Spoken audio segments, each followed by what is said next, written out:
Precisamos falar sobre a tese de que o Bitcoin teria se descolado da função objetivo dele, ou seja, deixaria de ser um dinheiro do povo e passaria a ser um ativo do sistema. O pessoal está falando isso principalmente por causa da recente reserva de Bitcoin e outras criptos anunciada pelos Estados Unidos, como também da criação recente de ETFs relacionados ao Bitcoin, como da adoção massiva de empresas e bancos pelo Bitcoin.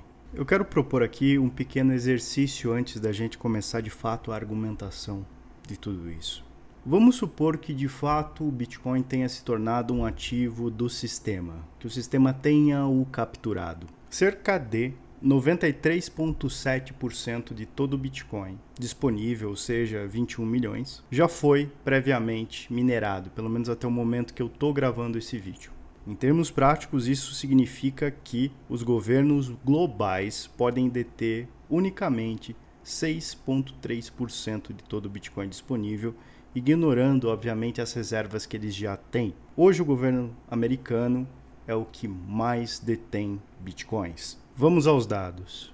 Os Estados Unidos têm aproximadamente 213 mil bitcoins, representando 1,2% do total. A China possui 190 mil bitcoins, possuindo 0,91% do total. O Reino Unido, 61 mil bitcoins, representando 0,29% do total. A Alemanha possui mais ou menos 0,24%, ok? Essa informação precisa ser verificada porque a Alemanha recentemente vendeu seus bitcoins. A Ucrânia com 0,22, 46 mil bitcoins aproximadamente. O Butão, que não divulga ao certo quanto as reservas têm. El Salvador com 0,011. A Finlândia com um total de 0,009% dos bitcoins. Além disso, se estima que 25%, pelo menos é o que a Chain Analysis publica, um quinto de todos os bitcoins disponíveis estaria perdido, tá? Ou seja, as pessoas não têm mais acesso. Lembrando, você pode estimar um valor factível de 20% do total de bitcoins, mais ou menos, na verdade, 17,81% do total de bitcoins, são negociados em exchanges, ou seja, são bitcoins que você pode adquirir. Ou seja, atualmente, uma parcela de controle significativa do Bitcoin está nas mãos de players autônomos, que eu não posso dizer eu e você porque eu não posso assumir a posse de um Bitcoin. Para mim isso é moralmente questionável. Eu acho que um Bitcoin pertence à carteira e não a uma pessoa. Então é por isso que eu sigo o conselho interno de não declarar os meus. Eles não me pertencem. Se o Bitcoin ele de fato virou um ativo do sistema por essa alegação, eu questionaria muito o poder do sistema controlar o Bitcoin com apenas 17% do total do ativo negociado. Eu faço esse cálculo mais ou menos pelo que está disponível já nas mãos do governo, mais o que está disponível nas exchanges. É muito frágil você dizer que o controle pode ser exercido com uma posição acionária tão pequena do Bitcoin. Só que lembre, isso já é aumentar demais o argumento. Hoje os governos têm 6% de todo o Bitcoin disponível. Eu estou aqui realmente extrapolando a linha, dizendo que eles têm a capacidade financeira para comprar todo o Bitcoin disponível nas exchanges. Outra coisa, o governo ter um ativo não quer dizer que aquele ativo perca o sentido por isso. Tem até aquele ditado que o diabo conhece muito bem a Bíblia, e isso não invalida o que está escrito lá.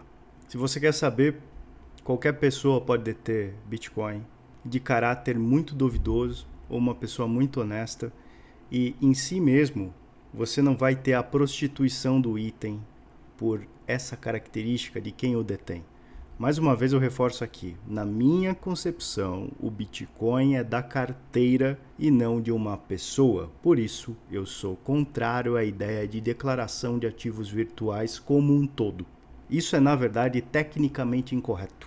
Outra coisa que isso, sinceramente, é até assustadora você pensar que pessoas que deveriam entender muito do Bitcoin alegam isso, que é a baixa liquidez da mainnet, da rede principal do Bitcoin. E também seria o não anonimato do Bitcoin. Isso é uma parcial verdade. O Bitcoin na rede principal ele é sim rastreado. Mas nas redes secundárias como Lightning e Liquid, ele não é rastreável. A maior parte das transações de alto valor ocorrem na mainnet, para que seja gerado um registro público dessa transação devido ao alto montante.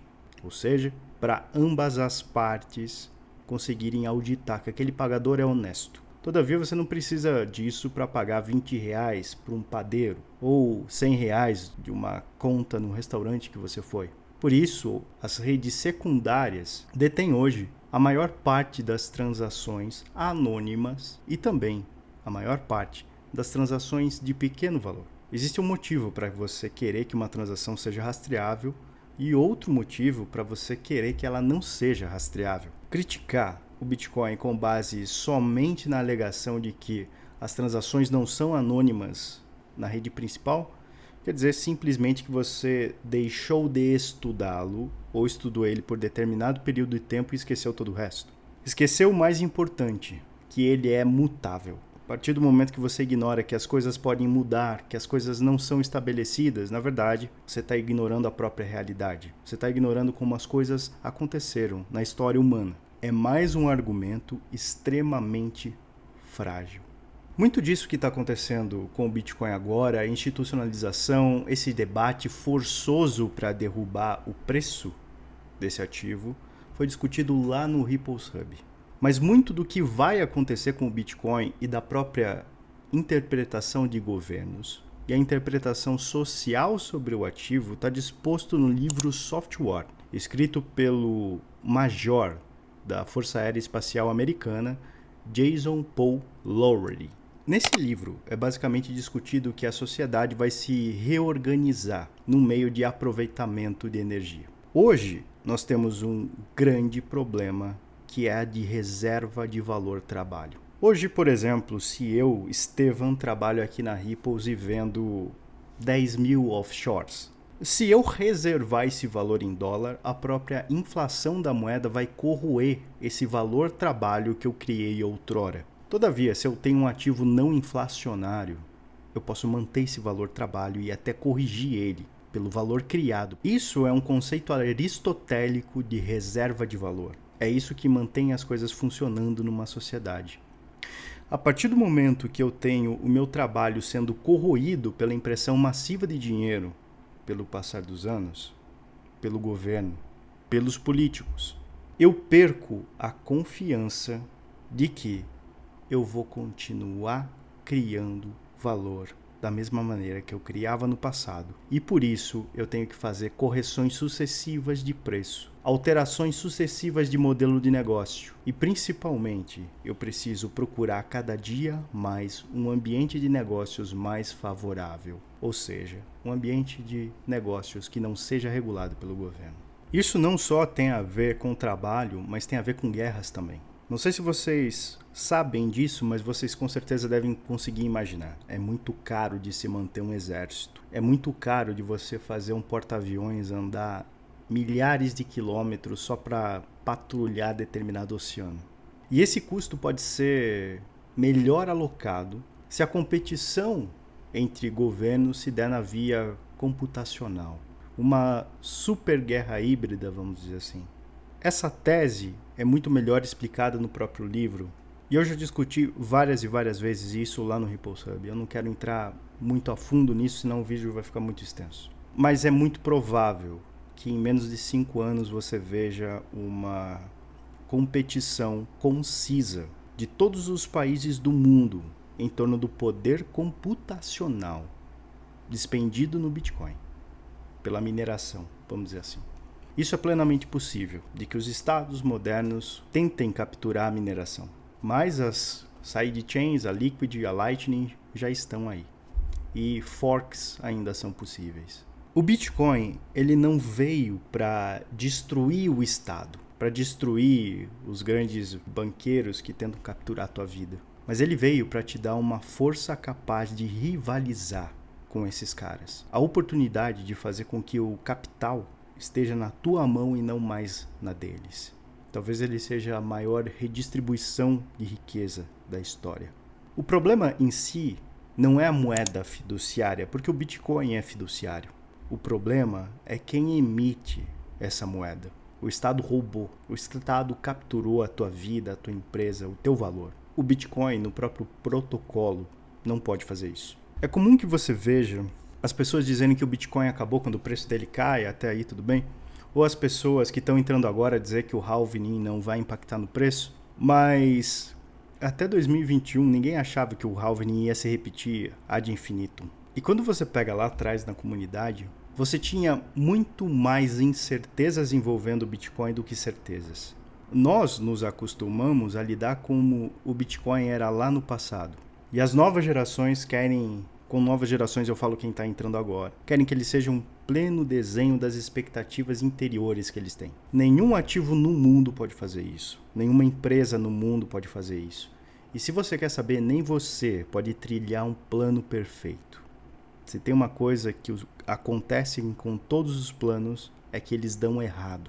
Você pode cumprir parte deles, mas geralmente é a minoria do total. O que eu estou falando aqui nesse vídeo é como a própria realidade se apresenta a você. Você não precisa checar fontes para isso nem nada. Foi assim na história humana.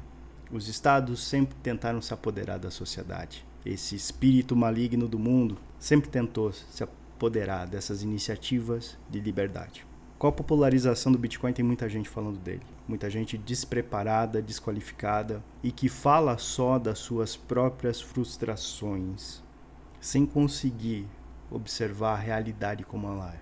Se você precisa discutir assuntos como esse, tem um link para você contratar uma consulta diretamente comigo aqui abaixo. Se você quer abrir uma offshore, tem um link aqui abaixo onde você pode contratar uma soft ou até uma single, que são offshores mais simples e mais acessíveis. Eu também estou deixando o link aqui abaixo do Ripples Hub, onde a gente está toda semana explicando assuntos complexos como esse e muito mais a fundo. Também estou deixando um link aqui abaixo da Oxygen Exchange, onde você pode até comprar Bitcoin. Um abraço, até semana que vem.